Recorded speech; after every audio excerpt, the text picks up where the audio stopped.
Well, Andrew's here with us now, of course. I've always known you as Shovel. Over the years, we've known each other. Absolutely. And yet, Andrew Lovell is who you are.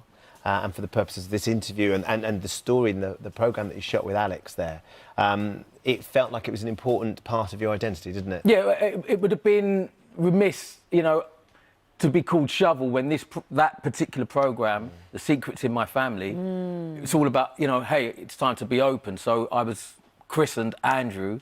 Hardly anyone knows that, you know. Isn't it funny? I've been called Shovel since the mid-'80s, so it was time to get me out, get the truth out, get my name out and get my circumstances out. And what's a secret in your family as well, Andrew? I mean, really an extraordinary thing to be confronted with at a time in your life when you were about to start or thinking of starting your own family. Yeah, I mean, that's what brought it all up. But at that time, I was going out with another mixed race, half Indian, half Irish. I was half Jamaican. I imagined, that's what I was told, half English. And I started thinking about all those mixtures. Then I started thinking about my lineage, my grandparents, my family, who I don't know. No. And that was what spurred me to sit down with my parents, my adopted parents, and finally ask some questions after 33 years. I hadn't asked a single question before. What was that moment like when they finally said, look, there's something we need to tell you, who are actually your real parents or your real mum? Well, it wasn't anything as simple and as easy as that. And I spoke to them in the September of '98 and said, listen, it's about time I'm going to ask them questions. They said, all right, well, let us talk to each other first and then we'll speak to you. I then went on tour, got back 20th of September. So it happened on Christmas night, 1998, just to add a bit of tizzle in there. And I got called downstairs, the TV was off, so I knew it was going to be a really serious conversation. My mum was sitting like this, just didn't look up as I walked in. I was sitting there, my dad was here, my mum was there, and it was my dad who told me. And he just said, well, you know, Andrew, you asked us, and we were going to take this as a secret to our grave, but we will tell you, your mum, Joyce, is your real mum. And I was just, you know, I was like, I was 33, nearly 34. And like you go through, I went through life as I'm adopted. And all the subconscious... The issues that come with that as well. All of the issues, all the, you know, your self-respect, your mother's given you away. So I learned, I know that now, not at the time, you know, all that comes with insecurity. So that was a really overwhelming tsunami wave of emotions that actually knocked me out and didn't happen until about 13 months later. They actually hit me, and I mean, it hit me hard, man.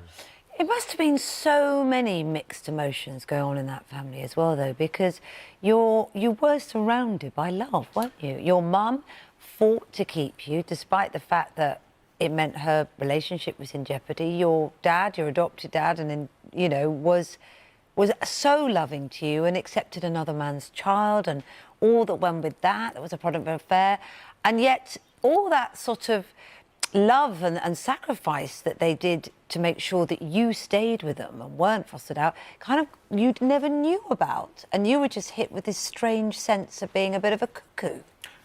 In that second, everything was the same. Everything changed. It's different, yeah. My mum was my mum, my dad was my dad, my brother was my brother, but it was all now, it's all completely changed, and all my aunts and uncles, and and why did you lie? What's the deceit? But I know you love me. It was, everything was conflicting and smashing and crashing. But I suppose if we look back at those times, there were probably their own reasons. Now, though, you want to find your real dad or understand some clues of that side of your history. I've got to say that this, for me now, this is a story of celebration, a story of love, and it's a story of family overcoming many obstacles. Obstacles that in the mid-'60s were completely different to how they are in certain countries perceived. It's a more openness today. So, yes, I'm looking for any information, any clues about my biological family / biological father. So what do we know so far? And you've had a few sort of impacts, but a few contacts since the programme. As part of the programme, The Secrets in My Family, W Channel, 9 o'clock till 10, Monday night. As part of that, I learnt from my aunt, my Auntie Dole, who's in that series, who's immense. She's 90 in January, and she was the one who told me that my mum had a very good friend. His name was George. He worked at the Peak Friends biscuit factory in Bermondsey, and a Jamaican guy, you know. And it's very that really good friends. Yeah, okay. Was you know, and it was 1964.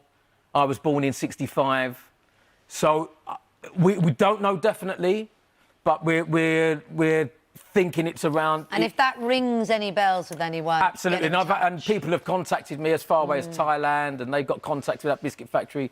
So I'm putting it out there to find my family, potentially my father, but I'm also putting it out there as a man that when you're in trouble, when there's to speak out, you know, speak out. I'm a South East London geezer, but I had dark times. Speak out, get help, ask for help, and love your family. And when you've got family members, love them, hold them, and tell them the truth.